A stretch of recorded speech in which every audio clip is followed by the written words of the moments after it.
¿Qué es una carta natal y por qué te conviene que te la hagas? Para empezar, la carta natal es una foto al cielo en el lugar y momento exacto de tu nacimiento.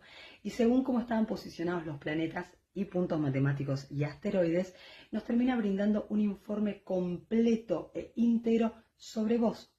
En ese informe podemos verlo todo: tema amor, patrones en el amor, propósito, cuál es el camino a recorrer, la verdadera vocación, asuntos con familia, pareja.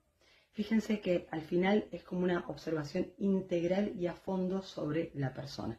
Es una herramienta de autoconocimiento sobre todas las cosas y echa luz y echa claridad. Pero lo mejor que tiene desde mi punto de vista es que te permite saber cuáles son los pros, las virtudes, los talentos y los desafíos. Cómo trabajar virtudes que no sabía que tenía y cómo sublimar desafíos que tampoco sabía que allí estaban.